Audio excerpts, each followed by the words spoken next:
You're listening to the Helpful NPCs podcast.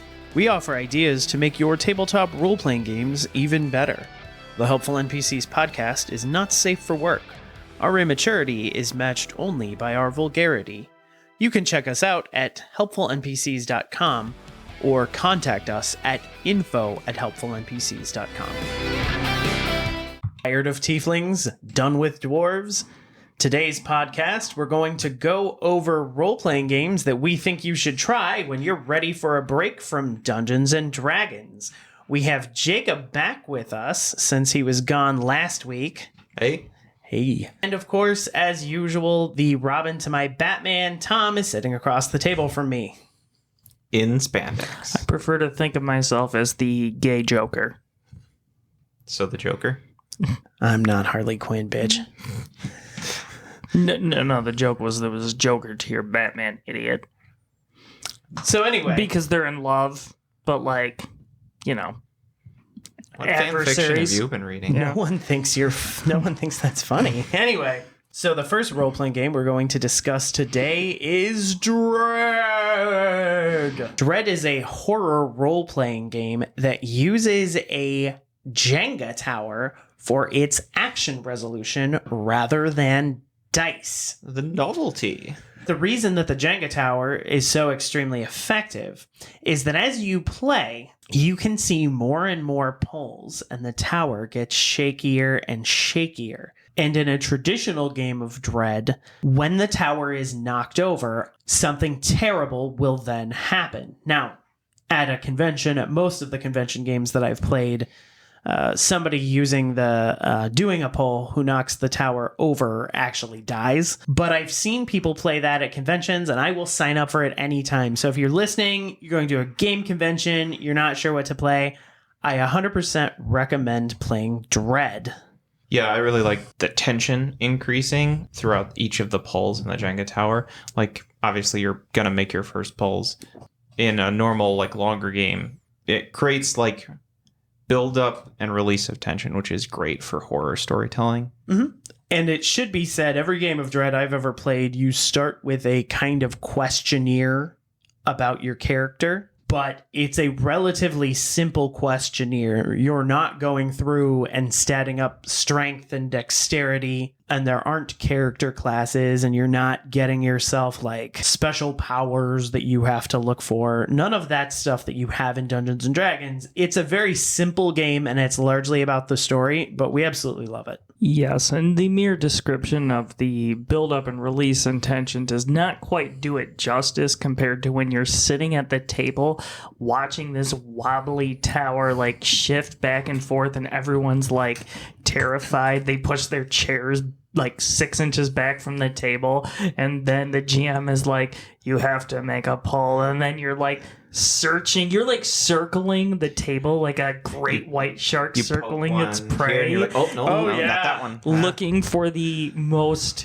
weakest spot where you can most easily, finagle a little brick loose. And as the game goes, I should say it's not 6 inches, baby. People are across the room from this table on the off chance that they might bump it and kill their character. Or even breathe on it. Yeah, it's absolutely thrilling for a horror game. I don't know that I would ever want to run a really long-term game of Dread. Like, I don't think that's going to be my weekly game. It's great for one-shots, though. But for one-shots, It's fantastic, especially because you can kill the characters right off. So the second game we're going to talk about is Urban Shadows. Now, I've never actually played Urban Shadows, but I've watched a couple videos of it. That is Jake's big thing because Jake has run it for some time. The basis or the premise of Urban Shadows is that it's an urban fantasy game. Some examples of urban fantasy would be the Dresden Files, the Iron Druid Chronicles. You could even stretch it a little bit and take it to shows like Lost Girl. Even Supernatural has some elements of urban fantasy. How about Twilight, Jacob? How well could I run Twilight in Urban Shadows? You could very easily run Twilight in Urban Shadows, yes. What do you play in Urban Shadows? Like, what kinds of characters do you play? So there's 4 factions. There's Night, which includes things like vampires, werewolves.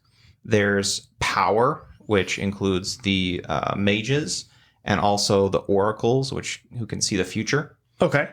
There's wild, which has the fairies, and also something called the tainted, which is basically you sold your soul to a demon lord in exchange for power. Oh, shit. And then you have mortality, which includes things like the aware, who are kind of like investigators.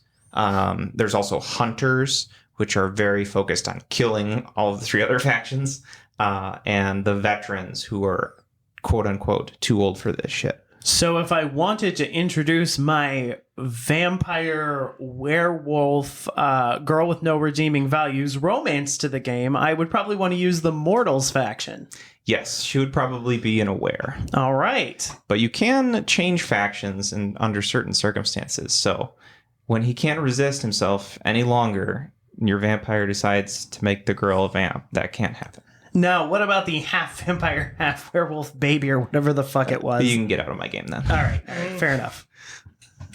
But yeah, the strengths of Urban Shadows are the politics and the interpersonal relationships. And there's actually a mechanic that's designed to kind of foster that and designed to make those the center of the story. And it's called the debt mechanic. So they can be debts with the characters being played by the other players. They can be debts with NPCs that you literally make up in the first session. And those debts are leverage that you can use to get NPCs to do things for you, to give you bonuses on your actions, to force other players or try to force other players to do things to your advantage. So as the game goes on, is the idea that you're trading in debts and then accumulating new debts with the other players? And because you said it's a really political game. Yep. I have two questions. The first is, what is the goal of the individual player characters? Are they trying to advance their factions? Yeah, I mean, it's very open-ended, and it kind of depends on how you set up the city. Some, like a game I've played, everything was very structured, so there were like organizations. But you could play a game where every vampire is just a loner, right? There is no like vampire culture. Okay, so my understanding, if I'm giving the backstory correctly, this is a Powered by the Apocalypse game, correct? It is. So for people that have never heard of this, Powered by the Apocalypse means it uses the same sort of basic game system as a game called Apocalypse World. And that game was very scene-based and story-based. So what we mean by a story-based game is the time does not go in a sort of structured, linear fashion like it does in a game like Dungeons & Dragons. It's very narrative. Mm-hmm. You will often split the party in Urban Shadows. You'll often be focusing on one character for an extended period of time. And you're not necessarily playing a team either. And the mechanics to the story are not based on things like fighting. They're often based on your character's emotions and background. Right. So to kind of go back to Tom's question, your goals can be whatever you want them to be. If you want to make a game where you are advancing the agenda of your faction or a group within your faction, you can do that. You can also make a game where you're just trying to maintain your independence from all the pressures of, society, of your particular, splat. Now, I should also say the inspiration for a lot of this game, I think, is probably Vampire the Masquerade, which people might have heard of. The whole World of Darkness series, it's very much like that. Is vampires, werewolves, and mages. But I think this is for gamers that prefer non-shitty systems. It does play better than World of Darkness. Of course it plays better than World of Darkness. World of Darkness doesn't have a great system. Yeah. My second question, however, is there a win state or end game for Urban Shadows? So just like any other role-playing game, your GM is going to have some sort of meta plot most of the time. And if they're good, they can kind of weave together all of these individual story threads and basically have them all contribute to the end game. But as for your specific character, you can actually choose to retire them. And if you retire them, they get like an end of game bonus. So like if you're playing a veteran, your veteran could give their like secret workshop full of cool gadgets and weapons to one of the other characters. And there's also a corruption mechanic too, which is if your character takes corruption advances, which are like kind of like level ups, too much, and then they have to mark off their last one, they get retired and they will come back as a villain because they've just become so morally either against what the party is, against what the other characters are, or they're just all in it for themselves. Now, it should also be said that with story style games, again, I haven't played this one, but there's no way this isn't true. Oftentimes the players generate more of the story because you don't have a set antagonist you're coming to fight. It's really depending on what your characters want to do. And characters backstab each other in that game, is that correct? Yeah, I mean, depending on your party, they could work together. But yeah, there's definitely some backstabbing and personal agendas put ahead of the group. But you're not inherently working together. So, like, we talked in our last podcast about don't play Batman. And one of the big things with Batman is he keeps secrets from the other party members, and that doesn't usually work. Whereas in this kind of game, you're almost encouraged. You really should. Honestly. Yeah. Especially if my buddies are vampires. Okay, so the third game we're going to talk about today is Fate. Tom, what would you like to tell us about Fate? Because this is a game you like that has not always landed with this group, but I know I've seen it played well. It's one of those things where I've never quite gotten it right before. I'm determined I'm going to get it right one of these times. But the basics of Fate is it's at its heart, in many ways, a very traditional RPG. The GM sets the difficulty of what you're trying to do. You roll the dice, which are these silly plus minus zero dice. So they're proprietary dice that basically create a very narrow range of outcomes. And, you're looking to meet or beat the difficulty of the task. And what is the genre for Fate? Well, that's the thing. Fate is very much a toolkit kind of game, which means that it doesn't really have a genre set up into it. However, if I were to describe the default Fate game, it is a pulpy action-adventure game. The mechanics, the way they function, will assume that the players will succeed. Okay. And what sort of makes Fate different from the other games that we've played? The big thing about Fate that I think sets it apart from other role-playing games is the use of aspects, which are words and phrases that are used to describe everything. So the way that works is aspects are always true. An aspect is basically just a fact about the world. So if you're an elven wizard, you're always an elven wizard. Duh. But the way that works is you have special abilities related to being an elven wizard, and this is generally just something that is reached upon by a table consensus. What does an elven wizard look like in the game? Sure. So give me an example of what we would agree that looked like. I think I have a good example of that. So an elven wizard, right? That aspect is always true, but it's not always applicable to the situation or task at hand. So if your character is an elven wizard and you come across some elven ruins, you could then what's called tag that aspect of your character and be like, oh, I'm an elven wizard. Elven wizards would know something about elven ruins, so I'm going to tag my aspect and get a bonus to my roll. Is that correct? It honestly depends. Like I said, Fate is a toolkit, and it does a terrible job, like most story games, of explaining its rules. So there are a billion different ways of adjudicating various things. In the case of being an elven wizard and locating elven ruins, the GM might simply say, oh yeah, you know that these elven ruins are 1,000 years old and there was an ancient evil fey queen that was imprisoned beneath them. You just know it. Otherwise, if you were trying to discover something about that, he might call for a roll, at which point you could do what's called invoking the aspect. In the case of invoking the aspect, you might make the roll and then spend a fate point to say, hey, I'm an elven wizard. I would naturally be good at this. So you can either then re-roll the dice or take a +2 on your roll. And this is where Fate honestly loses me as a player. Same, I'm but I think for different reasons. okay. Yeah, let's find out. I'm good at BSing things, so I'm basically always going to find some BS excuse that one of my traits applies. And that's, So you're going to try and rules layer it, basically. but it's not even rules lawyering, it's kind of power gaming. So if I'm going to make a character for a game like Fate, I'm going to make something like a pyromancer. And you're going to say, all right, well, how are you going to get over this cliff? I'm a pyromancer. I'm going to make jets of fire. Okay. I'm a pyromancer. I'm going to cauterize that wound to heal with pyromancy. Yes, I'm a pyromancer. I'm going to unlock the gate by melting the lock.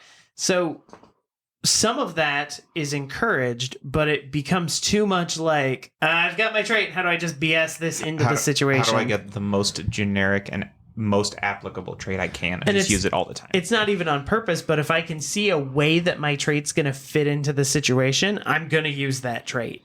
So this is definitely a potential pitfall of the system in the way that, you know, if you make a weak character in D&D on accident, that is a pitfall.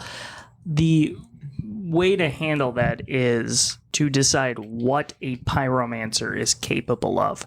How much pyromancy are you? Are we talking like an Avatar The Last Airbender firebender? Are you a Warhammer red wizard?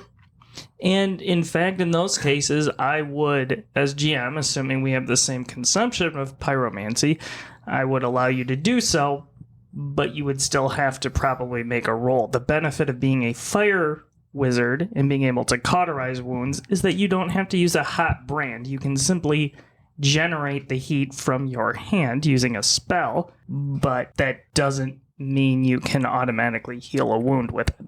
But the problem I run into with this is, and this happens with a lot of story games, but I feel like this game is always used for D&D games.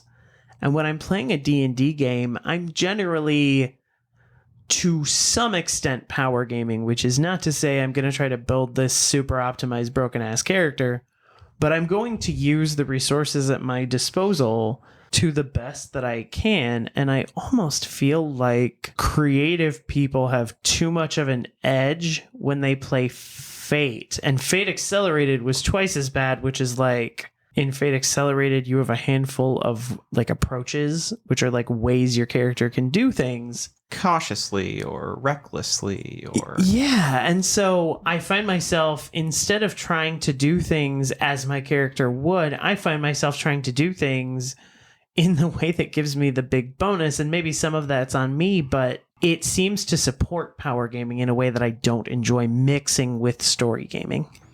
I would agree with this to some extent. I believe the actual design intent is to allow power gamers to power game the story elements of the game so they get a bonus for it, while allowing these more story-oriented players the option to use relatively simple mechanics. So my gripe with the God, game... I didn't trash your shitty systems. Yeah, fuck you, Dredd. You're not fun for anything more than one session, and everybody dies anyway. And fuck you, Urban Shadows. You're a bunch of like fucking fairies faffing about trying to fight off vampires. God, fuck off. Now, we should note that the next game I'm going to cover is Tom's least favorite role-playing game, so you can fuck off because you're about to criticize the fuck out of my shit. All right, I'll be quick as I continue to stab Fate. So my gripe with Fate is every aspect in the game. So aspects can also be like conditions, right? Like being prone is an aspect. If I'm remembering correctly, it's been a while since I played, but like being prone is an aspect. Being poisoned is an aspect. Or like water spilling on the floor is like a scene aspect, if I'm correct, right? Urine in the case of our one game. I absolutely made a guy pee himself all over the floor. But so these aspects can be tagged or invoked or whatever it's called by the GM against the players and vice versa. Like if an enemy is prone, you can invoke that aspect, that condition on them against them. And what it does is it boils down literally every thing in the game to either a bonus or a diary roll. There's no diversity in any of the conditions or any of the things, because like a pyromancer, like you were saying, does something and imposes like a burned condition. Mechanically, it's precisely the same thing as if a fighter came in and tripped them. Absolutely. But you are correct, Jake. Jacob is absolutely correct. So what do you love so much about it, or how have you seen it done that you're like, oh, this is fantastic? So one of the things that I appreciate about Fate is that it's to return to what you said earlier about basically trying to narratively justify everything. Sure. Fate is a game of words and phrases that provides a framework for running the game. I think Fate, because it is so open to customization, demands additional crunchy mechanics added to it that are not present in the basic game. It's something that I like the idea of aspects. I like the idea of fate points. And one of the things that we haven't touched on yet is the idea that fate points can be used to either declare a story detail, which is where you say, let's return to the Elven Ruins. You're saying, hey, I bet there's a tablet written in Elvish buried under these rocks, and you pay a fate point, and assuming everyone's cool with it, you find it and maybe you discover some more information. So as a story game, it's a little more narrated by the players versus Dungeons and Dragons, where the game master comes up with everything. That is correct. I would say the game authority is more evenly distributed between players and GMs, though it is at its heart still a game that relies on a game master to conduct things. Fair enough. I also want to touch on the idea of compels that I really like. So with a compel, this is when an aspect works against you in a certain way and you receive a fate point in compensation. So what happens in maybe like a traditional role-playing game is the GM's like, hey, thief, you see treasure over there. You have to make a saving throw or you're going to try to grab it, which I think is shitty GMing. But in Fate, what the GM would say is, hey, thief, you've got that eye for glittering gold on your character sheet. You notice a glint of treasure there. How would you feel about sneaking off from the party to go get into it? And it's assumed, of course, you're going to get in trouble, but you get a fate point in compensation. I see. So what you like is the GM puts some devil's bargains out for the players. Absolutely. It takes some of the sting away from doing something that is self-destructive. And the player, it's not even something the GM necessarily has to do. The players can do it themselves. Now, I will say, in defense of Fate, Fate is a very storyteller-heavy game, or very storytelling-heavy game, and we have a very beer and pretzels gaming group. So our gaming group at the time that we played Fate was very much show up, bust down the dungeon door, kill some monsters, tell some jokes, drink a lot, and go home. It really was not filled with like method actor role players. Incidentally, also the reason that we've not played Urban Shadows together. I have asked you to run Urban Shadows for us, just not with the people we were playing with. And one of the things is Fate can be played very much more of a traditional RPG or more of a story gaming RPG. It's going to depend on the individual group based on how much authority the GM asserts. Frankly, if I ever run it again, and I will someday, it will be a much stronger GM heavy game versus the sort of shared storyboarding thing. Yeah. And Jacob, you were about to say something earlier. What else were you gonna? It just kind of occurred to me that Fate as a storytelling game, because of the way it's constructed, it almost seems like it is a storytelling game for either newer players of role-playing games to provide them a framework with which to kind of delve deeper into the shared world building type of stuff, or a framework for people who aren't used to that style of game. It basically like a new gaming group. Mhm. So if you have a group that has played together for years and everyone trusts each other and trusts the GM and the direction that they can take the game, you don't need all of the framework of aspects or fate points or anything like that. Like you can do that type of thing without any rules behind it in any role-playing game. And it seems like Fate is kind of a framework for a beginning into that kind of role-playing. Absolutely. What I've said before, and I'm going to write a whole article on this, on why I love to hate Fate, is that Fate codifies literally everything that a good GM and a good group does. The good GM will consider circumstances and basically mentally apply the equivalent of aspects, applying situational bonuses and penalties and things like that. But Fate just basically codifies it into a mechanical framework for those individuals. And I would argue that if you're wanting to get into story gaming, you are actually better off with the next game that we're going to cover, which is Fiasco.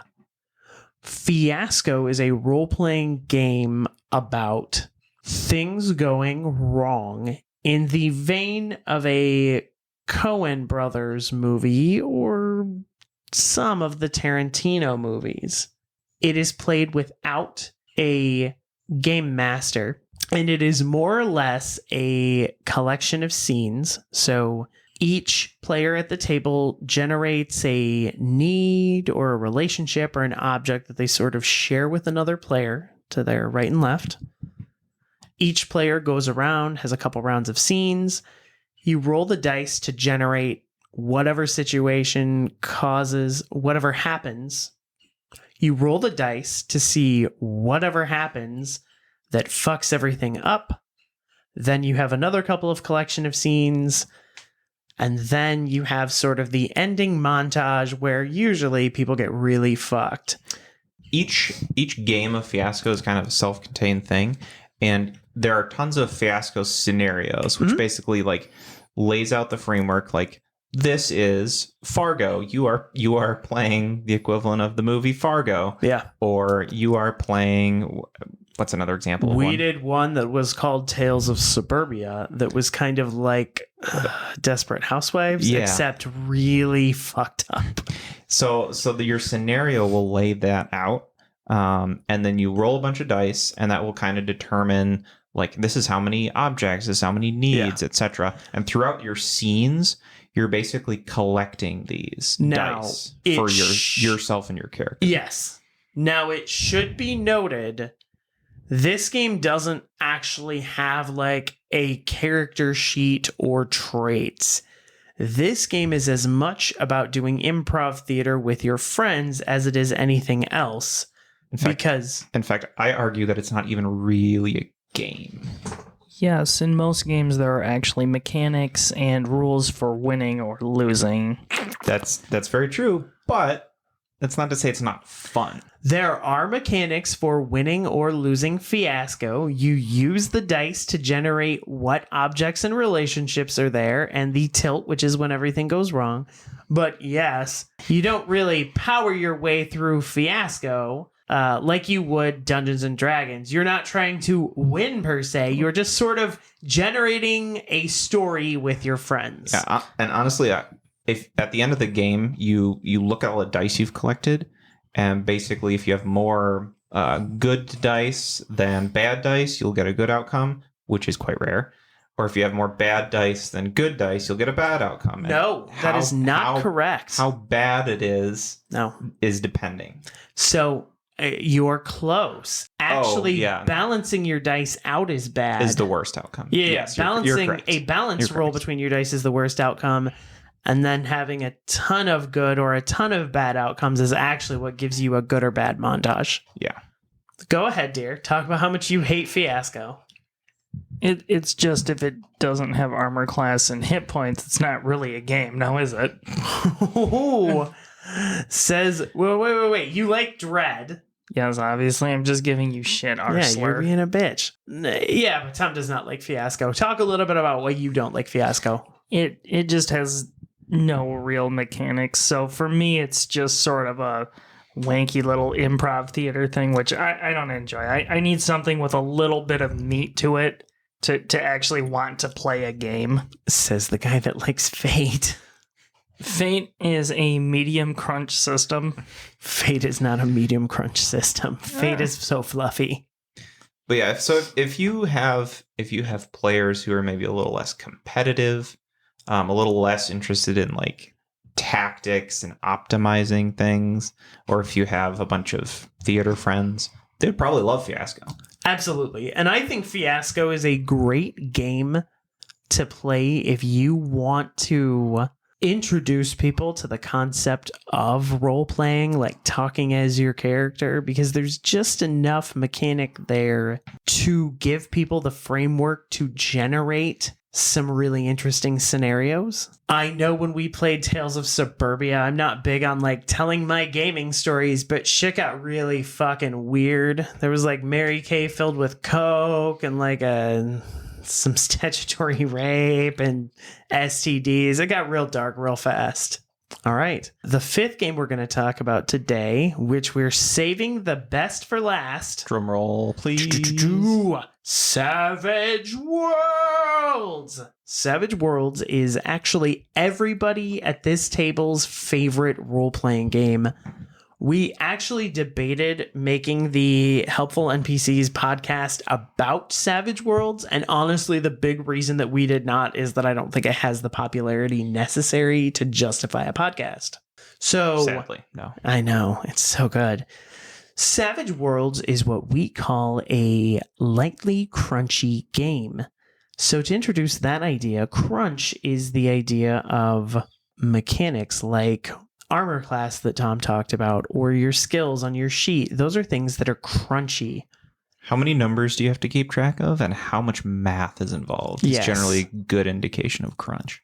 And Savage Worlds is definitely a crunchy game in the sense that you have a character sheet, you have abilities, you aren't BSing it with story elements, but it's very, very toned down from games like Dungeons and Dragons. And Savage Worlds is sort of a generic system. So by a generic system, we mean you can fit it to any genre you want. When I say sort of, I mean Savage Worlds is action adventure by default. And when you try to turn it into other things, it only sort of works.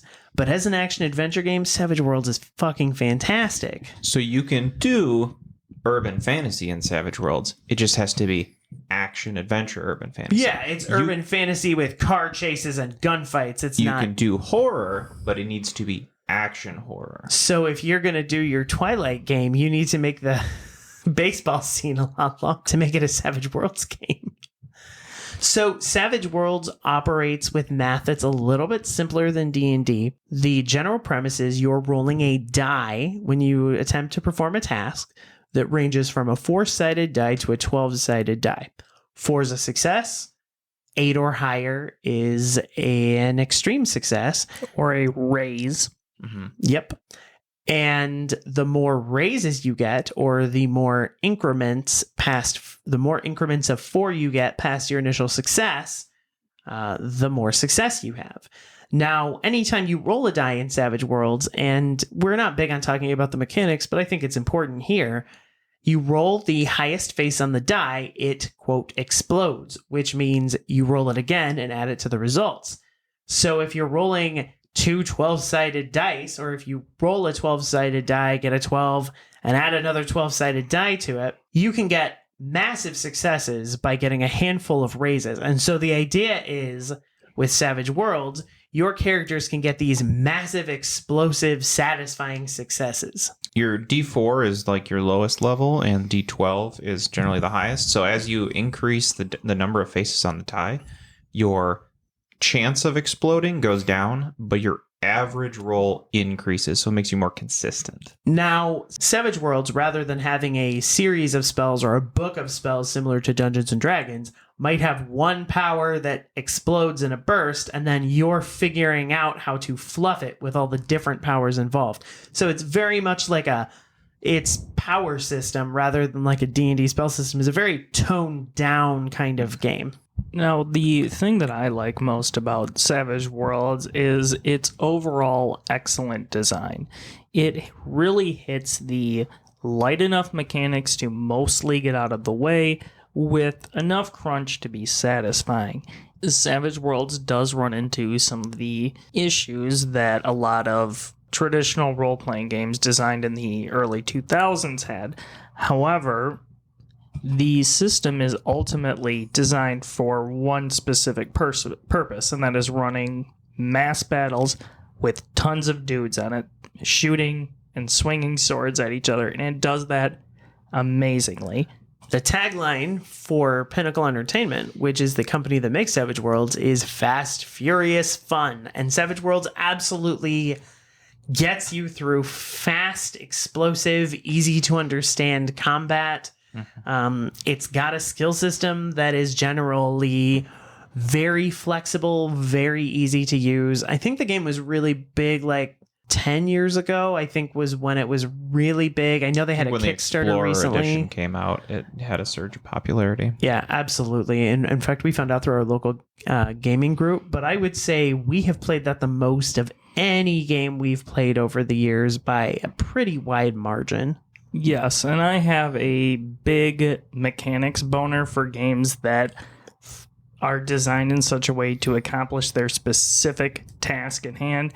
Savage Worlds is fantastically designed to make the player characters feel like big, heroic, pulp action heroes. Big damn heroes. Oh, you beat me to it. And it's surprisingly flexible in what you can do with it. So when I first saw... So when I first saw the system, I thought the character creation was going to be far too simple, and I was shocked by the actual depth that the system has versus how few numbers are on your sheet. Like, they just really pared it down to just enough crunch to be satisfying and to keep your game running. Yes, for an extremely long time, we avoided the system because the name Savage World is honestly terrible. And It's not good. No. it is not good. And we took a look at the system before, and it was like, ugh, I'm not that interested in this. Why couldn't I just play Pathfinder? Which, oh my God, I'm dating myself here, but never again will we be playing Pathfinder First Edition. And so anyway, after a disastrous Rifts game, it was like, why the hell don't we give this system a shot? There's some idiot in the group who keeps talking about how great it is. Wow, poor Eric. And from a GM perspective, Savage Worlds is extremely flexible too. We've run all kinds of shit with that. We've run Lovecraftian westerns with it. Mm-hmm. We've run post-apocalyptic westerns with it. Post-apocalyptic Lovecraftian westerns with it. Jacob ran a modern mage game. I ran a modern mage game. Jacob ran a space fantasy game. I've run a Planescape game in Savage Worlds. And my absolute favorite game that I've ever run and had the most fun running and will return to it in a heartbeat is when I converted the original D&D module, the Caves of Chaos, to Savage Worlds. Oh man, that was probably my favorite game session. That was fantastic. And everyone got killed by a purple worm except my character because he ran away. Yep, I got eaten. Poor Moonflower. I got eaten trying to defend poor Moonflower, the elf princess. Now, there are just a couple things that I would say negatively about Savage Worlds. The first thing is, when you are fighting big, strong, super tough monsters, it can feel very whiffy, where you're just whiffing over and over again. And the reason for that is Savage Worlds doesn't have like a hit pool like Dungeons and Dragons does. So you have to hit the monster and then exceed the monster's toughness to do a wound. It only takes a few wounds for most things to die, and extras just die after one wound. Extras, by the way, are the standard NPC that you will encounter in mass. They're goons. They're putties. They're whatever the fuck the aliens were from Avengers. Bad CGI? Well, yeah, it kind of depends on what the game is. Now, the reason that it can feel very whiffy is if you fail to hit a big monster's toughness over and over again, you're just failing to do stuff to it. Yeah, you don't even do a single hit point of damage. Yeah, to it. I've It's honestly nothing. had to just BS monsters to death a couple times, which was very obvious, but it was all right. It was very early on, and I kind of figured out how the rules work a little bit better since then. The flip side to that is, because of the exploding dice we talked about, your character can have a super success and one-shot whatever monster you are fighting. So, yep, you can build up to fighting the dragon, and you can one-shot it. Yes, so it's one of those things where the mechanics falter, but the way they are designed minimizes the chance of that happening. Now, I'm going to defend the one-shotting the dragon thing. If it happens, play it for laughs. So 100% do the Indiana Jones versus the swordsman bit where you shockingly one-shot the dragon. It can be funny and awesome to do that too. Well, Bard one-shot the Smog with that giant arrow. Schmaug. Absolutely. So there's nothing wrong with doing that. Another element, and this is really more singing the praise of D&D versus Savage Worlds, and this specifically came up when you ran that Great Keep on the Borderlands game, and that is Savage Worlds doesn't have any sort of economy to it. That is to say, because the game is super open-ended and meant to support a variety of genres, you have things like a laser sword costs $100. Well, that's because laser swords only exist if you're running a campaign with laser swords, and then they cost $100. It doesn't have that built-in sense of progression and economy that Dungeons and Dragons does. So in a Dungeons and Dragons game, when I get 100 gold pieces, that feels like and means something. You're that much closer to buying that magic item you want. Yes, or that much closer to buying a keep, or you can live that much better when you get to town. It does have that inborn sense of economy and progression that Savage Worlds does not.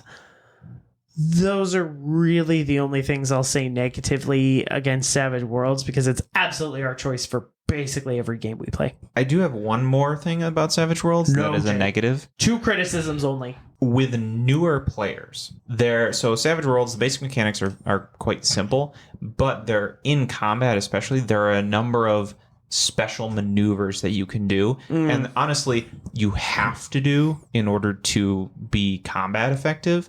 So there's aiming, there's wild attacking, there's defense, there's holding your action. There's a lot of stuff that is not super obvious at the outset. It's not written anywhere in your character sheet. It's not a special ability you get from taking a certain edge, which are like their version of feats.